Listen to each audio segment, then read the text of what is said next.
This is unbelievable, actually. I'm playing cricket with Kapil Dev, which is pretty special, in the streets of New Delhi with some amazing young kids. इसलिए कि उनको भारत की बहुत जरूरत है।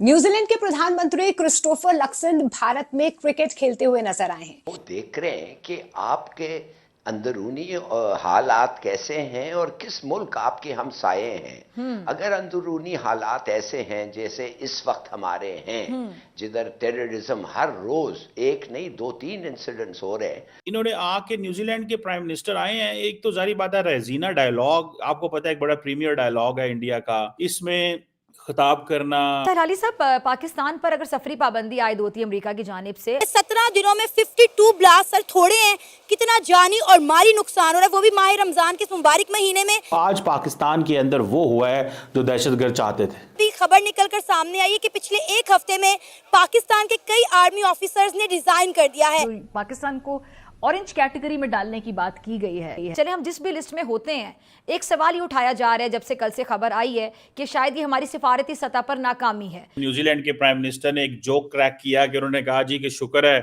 कि नरेंद्र मोदी ने जो अभी हाल ही में चैंपियंस ट्रॉफी जीती है न्यूजीलैंड से, उसकी कोई बात नहीं की।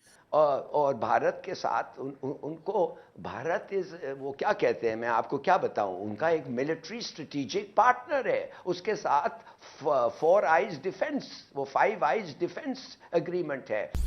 हेलो फ्रेंड्स, जय हिंद। हिंदुस्तान स्पेशल में आपका स्वागत है दोस्तों। न्यूजीलैंड के प्रधानमंत्री क्रिस्टोफर लक्सन इस समय भारत के दौरे पर हैं। 19 मार्च को उन्होंने दिल्ली में बच्चों के साथ गली क्रिकेट खेला। ईंटों की विकेट बनाकर सड़क पर बाउंड्री लाइन खींचकर उन्होंने बिल्कुल आम लोगों की तरह इस खेल का आनंद लिया। उनके विरोधी टीम में न्यूजीलैंड के दिग्गज क्रिकेटर रॉस टेलर और स्पिनर अजाज पटेल थे, जबकि उनका साथ दिया भारत के विश्व कप विजेता कपिल देव ने। अब न्यूजीलैंड के प्रधानमंत्री को दिल्ली की गलियों में क्रिकेट खेलता देख पाकिस्तान सख्ते में है। न्यूजीलैंड के प्रधानमंत्री क्रिस्टोफर लक्सन ने इससे पहले दिल्ली में प्राइम मिनिस्टर मोदी से और राष्ट्रपति द्रौपदी मुर्मू से भी मुलाकात की। वह प्राइम मिनिस्टर मोदी के साथ रकाबगंज साहिब भी गए। दिल्ली की सड़कों पर गली क्रिकेट खेलते हुए नजर आए। इसका फोटो न्यूजीलैंड के प्रधानमंत्री ने अपने सोशल मीडिया पर भी शेयर किया। इस दौरान एजाज पटेल का कैच जब न्यूजीलैंड के प्रधानमंत्री ने पकड़ा तो विकेट के पीछे खड़े कपिल देव भी खुश नजर आए और हैरान हो गए। अब पाकिस्तान में चर्चा करा कि देखो, न्यूजीलैंड के प्रधानमंत्री बेखौफ दिल्ली की गलियों में गली क्रिकेट खेल रहे हैं। आज के प्रोग्राम में हम न्यूजीलैंड के वजीर आजम क्रिस्टोफर लक्सन के भारत के दौरे पर गुफ्तगू करेंगे। इस दौरे के दौरान उनकी मुलाकात भारत के वजीर आजम नरेंद्र मोदी और सदर से हुई, जिसमें दोनों ममालिक के दरमियान तिजारत, दिफा, तालीम और लोगों के दरमियान रवाबित मजबूत करने पर बातचीत हुई। इसके अलावा अगर हम देखें तो इस दौरे के दौरान दोनों मुल्क ने comprehensive and mutually beneficial free trade agreement पर मुज़ाकरात का आगाज भी किया। और हमने देखा कि लक्सन साहिब ने राइजीना डायलॉग 2025 में भी चीफ गेस्ट और की नोट स्पीकर के तौर पर शिरकत कर रहे हैं। तो इसके बारे में हम तफसील से बात करेंगे डॉक्टर कमर चीमा साहब से।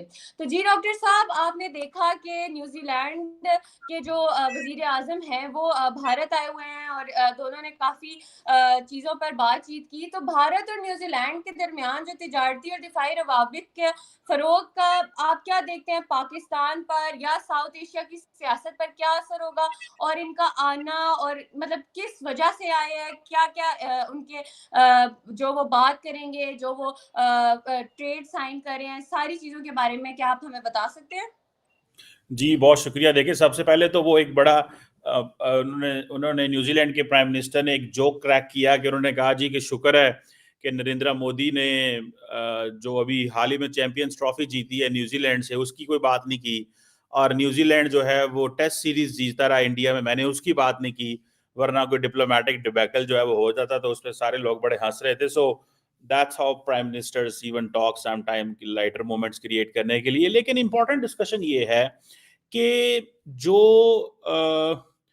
इन्होंने आके न्यूजीलैंड के प्राइम मिनिस्टर आए हैं, एक तो जारी बात है रेजीना डायलॉग, आपको पता है एक बड़ा प्रीमियर डायलॉग है इंडिया का, इसमें खिताब करना, इसमें आके जो अपना मौक़िफ़ देना, अहमियत देना, सेंटर स्टेज में ला के बिठाना।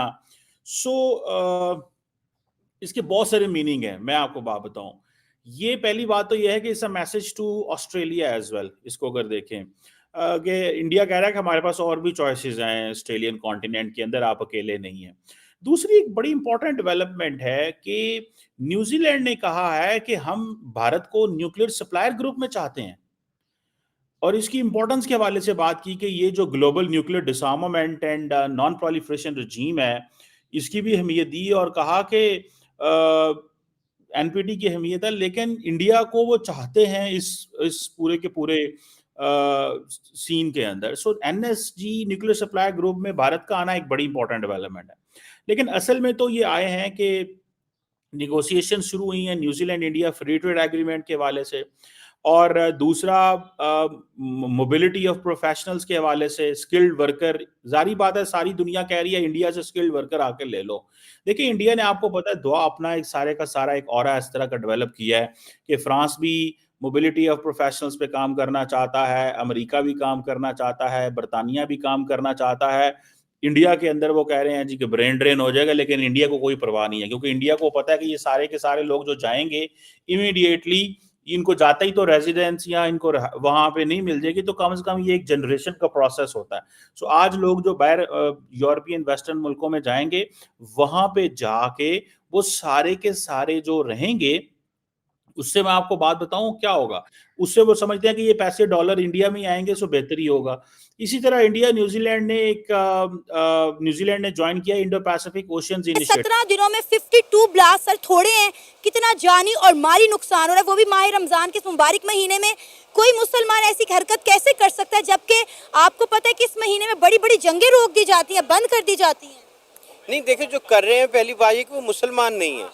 आप इस तनाजुर में देखें ना कि जो रमज़ान के महीने में या रमज़ान ना भी हो, कोई मुसलमान तो ये टेररिज्म नहीं कर सकता ना। ये अपने मफादात के लिए कुछ दूसरी बड़ी कुव्वतें हैं कि जो पाकिस्तान को कमज़ोर करना चाह रही हैं। हाँ, इसमें एक एलिमेंट ज़रूर है कि इससे पहले अगर पाकिस्तान ने इसके ऊपर काबू पाया था, उस वक्त हमारे इदारे एक्टिव थे और पूरा फोकस उनकी तरफ था। अब हमारे इदारों का फोकस कहीं और हो गया। सर पाकिस्तान का मीडिया तो सीधा सीधा जो है वो इंडिया को और रॉ को जो है वो टारगेट कर रहा है। वो कह रहे हैं इसके पीछे इंडिया है, इंडिया की रॉ की साजिश है। अगर आप बात करें तो कहा जा रहा है कि अफगानिस्तान और इंडिया ने मिलकर पाकिस्तान की जाफर ट्रेन को जो है वो हाईजैक करवाया था। देखिए, इसमें मैं अपनी राय तो नहीं दे सकता, क्योंकि आपने एक राय मांगी है तो राय प्रूफ के ऊपर होती है। हाँ, तो कहने को तो हम कहते हैं जी कि इंडिया ने भी किया, अफगानिस्तान ने भी किया, लेकिन यहाँ पे सवाल ये पैदा नहीं होता कि इंडिया और अफगानिस्तान ने मिलके किया है। सवाल ये पैदा होता है कि पाकिस्तान में ये हो कैसे गया कि जो पाकिस्तान का सिक्योरिटी का एक निज़ाम है, जो सिक्योरिटी इदारे हैं, वो क्या सोए हुए हैं। सर बहुत बड़ा सवालिया निशान है हमारे इदारों के ऊपर, हमारी आर्मी के ऊपर और हमारी इंटेलिजेंस के ऊपर। हम तो सर ये दावा करते हैं कि हमारे पास दुनिया की नंबर 1 आर्मी है।